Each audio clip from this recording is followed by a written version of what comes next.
Chilukuru Balaji temple ప్రధాన అర్చకుడు రంగరాజన్పై దాడి కేసులో సంచలన విషయాలు వెలుగులోకి వస్తున్నాయి. ఈ కేసులో ప్రధాన నిందితుడైన వీరరాఘవరెడ్డి రిమాండ్ రిపోర్టులో కీలక అంశాలు బయటకు వస్తున్నాయి.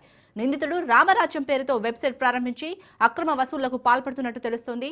కోసలేంద్ర ట్రస్ట్ పేరుతో రామరాజ్యం ఏర్పాటు చేసి 2 తెలుగు రాష్ట్రాల నుంచి రామరాజ్యం ఆర్మీకి డొనేషన్లు ఇస్తున్నాడు. మొదటి స్లాట్లో 5,000 మందిని రిక్రూట్ చేసుకోవాలని ప్లాన్ చేశారు. 20 నుంచి 50 ఏళ్ల లోపు వారికే రామరాజ్యం ఆర్మీలో మెంబర్షిప్ అని, 5 కిలోమీటర్ల నడవగల శక్తి ఉన్న వారికి మాత్రమే రామరాజ్యం ఆర్మీలో డొనేషన్లు ఇస్తున్నట్టు సమాచారం. ఇందులో ప్రతి నెల 20,000 జీతంతో పాటు వసతి కల్పిస్తామని హామీ కూడా ఇచ్చాడు. గత ఏడాది సెప్టెంబర్ 1 నుంచి డిసెంబర్ 31 వరకు రిజిస్ట్రేషన్లు చేసినట్టు తెలుస్తోంది.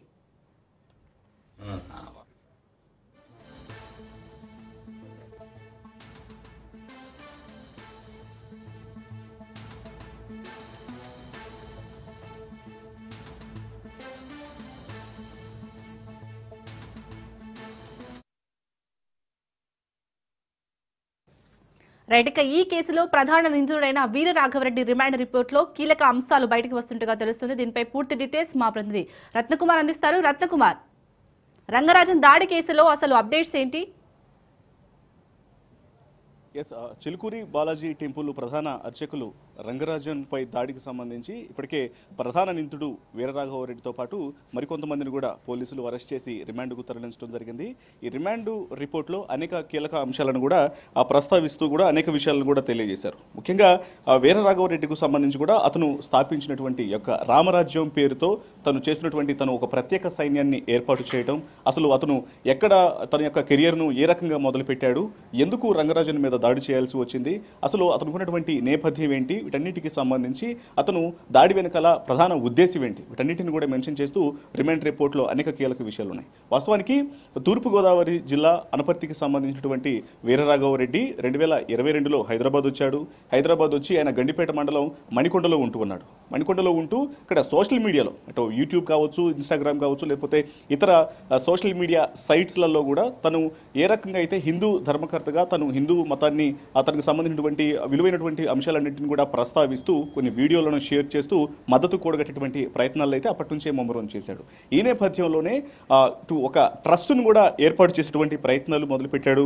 ముఖ్యంగా ఈ ట్రస్ట్కు సంబంధించి కౌశలేంద్ర ట్రస్ట్ పేరుతో ట్రస్ట్ను ఏర్పాటు చేసి రామరాజ్యాన్ని ఏర్పాటు చేస్తున్నాను, దీనికి సంబంధించి తనకు కొంతమంది యువకులు కావాలి అంటూ కూడా దాదాపు మొదటి విడతగా 5,000 మందిని రిక్రూట్ చేసేందుకు కూడా ప్లాన్ చేశాడు.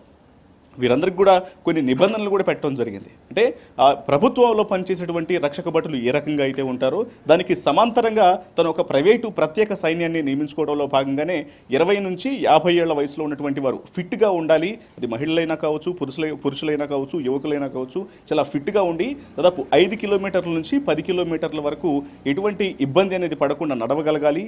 శారీరకమైనటువంటి ఆ ఫిట్నెస్ను కలిగి ఉన్నటువంటి వ్యక్తులు మాత్రమే సెలెక్ట్ చేసుకోవడం జరుగుతోంది. అందులో భాగంగా వారికి 20 నుంచి 30,000 రూపాయల జీతభత్యాలను కూడా ఇస్తూ ఉన్నారు. అలాగే అకామిడేషన్ కల్పించడం, వారికి ఒక జీతాన్ని కేటాయించడం, ఇలా కేటాయించి అనేక మందిని కూడా రిక్రూట్ చేసుకోవడం జరిగింది.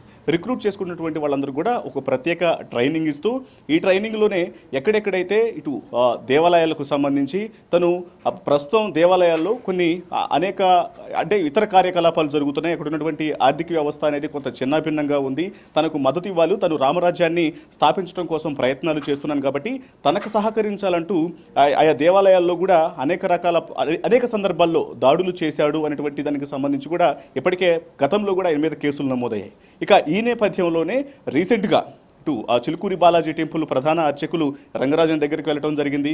రంగరాజన్కి అతని యొక్క సైన్యంలోని కొంతమంది పురుషులు, కొంతమంది యువతులను కూడా తీసుకొని అక్కడికి వెళ్ళి రంగరాజన్తో మనం కొన్ని సీసీ ఫుటేజ్ విజువల్స్లో కూడా కొన్ని వీడియో క్లిప్పింగ్లు కూడా చూడటం జరిగింది. ఆ వీడియో క్లిప్పింగ్లలో కూడా చాలా స్పష్టంగా ఉంది తనకు హిందూ సనాతన ధర్మానికి సంబంధించి కావచ్చు, హిందూ మతానికి సంబంధించిన అనేక విలువైన విషయాలు, అలాగే భగవద్గీతలో మెన్షన్ చేసినటువంటి అన్నిటి విషయాలను కూడా మెన్షన్ చేస్తూ తాను హిందూ మతానికి సంబంధించి అనేక రకాలుగా ముందుకు వెళ్తున్నాను కాబట్టి దీనికి సహకరించాలి, తనకు డొనేషన్లు చేయాలి, నాలాంటి వాళ్ళను అనగదొక్కొద్దు అని అంటూ కూడా రంగరాజన్కు ఏమీ తెలియనట్టు తను చాలా తెలివైన వాడిని అనేది కూడా చూపించుకున్నటువంటి ప్రయత్నాలు చేసినటువంటి పరిస్థితి ఉంది. సో వీటన్నిటికీ సంబంధించి కూడా ఎప్పుడైతే రంగరాజన్ మీద దాడికి సంబంధించి కూడా ప్రభుత్వం సీరియస్ అవడం జరిగింది. మరుసటి రోజే ఇమీడియట్గా మంత్రి కొండ సురేఖ వెళ్ళారు, స్థానికంగా ఉన్నటువంటి ఎమ్మెల్యే కాళే యాదయ్య వెళ్ళటం జరిగింది. వెళ్ళి ఇమీడియట్గా ఆయన ఫోన్లో నుంచే డైరెక్ట్ సీఎం రేవంత్ రెడ్డి కూడా మాట్లాడి తనకు జరిగినటువంటి దాడికి సంబంధించి ఇటువంటి విషయాలన్నింటిని కూడా ఖండిస్తున్నాము, ఇలాంటివి ఘటనలు జరగకూడదు అంటూ కూడా ఇప్పటికే సీరియస్ యాక్షన్ తీసుకుంటూ కూడా ఇందులో ఎవరైతే ప్రధానంగా దాడులు చేసినటువంటి వ్యక్తి A1గా ఇందులో వీరరాఘవరెడ్డి ఉంచారు, మరొక నలుగురిని కూడా ఇందులో నిందితులుగా చేర్చడం జరిగింది. ఇక నిందితులుగా చేర్చబడినటువంటి వారిలో ఈ కేసులో పర్టికులర్గా A1గా వీరరాఘవరెడ్డి ఉన్నారు, అలాగే A2గా ఎన్ సాయన్న అలియాస్ సాయినాథ్, A3గా భూక్యా గోపాలరావు, అలాగే A4గా భూక్యా శ్రీను వీళ్ళని ఉంచడం జరిగింది. వీరితో పాటు మరొక ఇద్దరు యువతులను కూడా అదుపులోకి తీసుకొని వాళ్ళని కూడా అరెస్ట్ చేసినట్లు కూడా తెలుస్తుంది. మొత్తానికి తను ఒక ప్రత్యేక సైన్యాన్ని ఏర్పాటు చేసుకొని ప్రస్తుతం ఒక వ్యవస్థ ద్వారా ఒక ప్రైవేట్ దాదాపు 5,000 మందిని వాళ్ళ దగ్గర నుంచి ఫస్ట్ రిజిస్ట్రేషన్ ఫీజు కింద 350 రూపాయలు కూడా తీసుకుంటూ ఉంటాడు. తీసుకొని వాళ్ళందరిని రిక్రూట్ చేసుకొని తర్వాత తనకు వచ్చినటువంటి డొనేషన్లతో దేవాలయాల్లో అంటే హిందూ ధర్మాన్ని తను ముందుకు తీసుకెళ్తున్నాను, ప్రచారం చేస్తున్నాను, దాని యొక్క విలువను చాటి చెప్తున్నాను అనేటువంటి విషయాలన్నింటినీ కూడా సోషల్ మీడియాలో చెప్తూనే హిందువులకు సంబంధించి అక్కడ ప్రధాన అర్చకులు కావచ్చు, ఇతర పూజారులు కావచ్చు, వాళ్ళ మీదే దాడులు చేస్తుంటాడు, టెంపుల్స్ దగ్గరికి వెళ్ళి అక్కడ దౌర్జన్యాలకు పాల్పడుతుంటారు అనే దానికి సంబంధించి కూడా కేసులు ఉన్నాయి. వీటన్నిటిని కూడా మెన్షన్ చేయడం జరిగింది రిమాండ్ రిపోర్ట్లో. ఇప్పటికే డీసీపీ శ్రీనివాస్ కూడా చాలా స్పష్టంగా తెలియజేశారు, తను ఇటు చిలుకూరు బాలాజీ టెంపుల్లో కూడా తన సైన్యాన్ని తీసుకొని వెళ్ళి తనకు డొనేషన్స్ ఇవ్వాలి, ఆర్థిక పరమైనటువంటి మద్దతు ఇవ్వాలి అంటూ కూడా కోరినటువంటి సందర్భంలోనే దానిని రంగరాజన్ కూడా వ్యతిరేకించినటువంటి పరిస్థితుల్లోనే ఈ రకమైనటువంటి దాడులు చేసేటటువంటి విషయాన్ని కూడా డీసీపీ శ్రీనివాస్ తెలియజేయడం జరిగింది. కాబట్టి ఈ విషయాలన్నింటినీ కూడా ఇప్పుడు రిమాండ్ రిపోర్ట్లో పొందుపరచడం జరిగింది. రత్నకుమార్, అలాగే గతంలో కూడా దేవాలయాల దాడిపై కేసులు నమోదయ్యాయని ఇందాక మీరు చెప్పారు. మరి అంటే ఇప్పుడు ఇలాంటి పునరావృతం కాకుండా ఉండాలంటే వీరరాఘవరెడ్డిపై ఎలాంటి యాక్షన్ తీసుకునే ఛాన్స్ ఉంది? అలాగే వీరరాఘవరెడ్డి బాధితులు ఇంకెవరైనా ఉంటే బయటకు వచ్చే ఛాన్స్ ఉందా? అంటే ఇంకేమైనా కీలక అంశాలు తెలిసే ఛాన్స్ ఉందా? ఖచ్చితంగా ఈ యొక్క ఘటనకు సంబంధించి గతంలో ఆయన మీద నమోదైనటువంటి కేసులు మొత్తాన్ని కూడా వెలికి తీసే అవకాశం ఉంది. ఇప్పుడు చెంచల్గూడ జైల్లో 14 రోజుల జ్యుడిషియల్ రిమాండ్లో భాగంగా జైలుకు తరలించారు. కాబట్టి ఇప్పుడు మొయినాబాద్ పోలీసులు ఆయన్ను అదుపులోకి తీసుకొని మరొకసారి కస్టడీ పిటిషన్ దాఖలు చేస్తారు. కస్టడీ పిటిషన్ దాఖలు చేసి ఆయన్ను కస్టడీకి తీసుకుంటారు. ఈ కస్టడీలో గతంలో ఎక్కడెక్కడ ఆయన మీద నమోదైనటువంటి కేసులు ఏవైతే ఉన్నాయో, వీరరాఘవరెడ్డి మీద నమోదైనటువంటి కేసుల యొక్క పుట్టుపూర్వత్రాలు కూడా బయటకు తీస్తారు.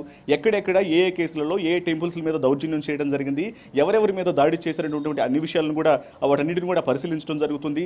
దీని మీద ఎవరు ఇంకా బాధితులు ఉన్నారని కూడా ఆరా తీసి వాళ్ళందరూ కూడా ముందుకు వచ్చేటువంటి అవకాశాలు ఉంటాయి. అతను ఏ రకంగా ఒక దౌర్జన్యాలకు పాల్పడుతుంటారు, ఎట్లా అంటే హిందూ మతాన్ని సనాతన ధర్మాన్ని ముందుకు తీసుకెళ్తున్నాను, సనాతన ధర్మాన్ని కాపాడుతున్నానంటూ కూడా తను ఈ రకమైనటువంటి పనులు చేస్తుంటాడు అనే దానికి సంబంధించినటువంటి పూర్తిగా అనేక కీలక విషయాలు వెలుగులోకి రావాలంటే మాత్రం ఖచ్చితంగా కస్టడీకి తీసుకున్నటువంటి అవకాశాలే కనిపిస్తున్నాయి. మనకంటున్నటువంటి సమాచారాన్ని బట్టి రేపు లేదా ఎల్లుండి ఒక కస్టడీ పిటిషన్ దాఖలు చేస్తారు. మరి కోర్టు ఎన్ని రోజులు కస్టడీకి ఇస్తున్నది కూడా అప్పుడు కొంత వేచి చూసిన తర్వాత ఒకవేళ కోర్టు కస్టడీకి అప్పచెప్తే మాత్రం మొయినాబాద్ పోలీసులు ఆయన పూర్తిగా విచారించి ఈయన యొక్క బాధితులు ఎవరు ఉన్నారు, ఎక్కడెక్కడ ఎటువంటి దౌర్జన్యాలకు పాల్పడ్డాడు, మొత్తం ఎన్ని కేసులు ఇతని మీద నమోదై ఉన్నాయి, ఇతనికి సహకరిస్తున్నటువంటి వ్యక్తులు ఎవరు అనేది కూడా పూర్తిగా యొక్క విచారణలో తెలుసుకునేటువంటి అవకాశాలు ఉంటాయి. రైట్.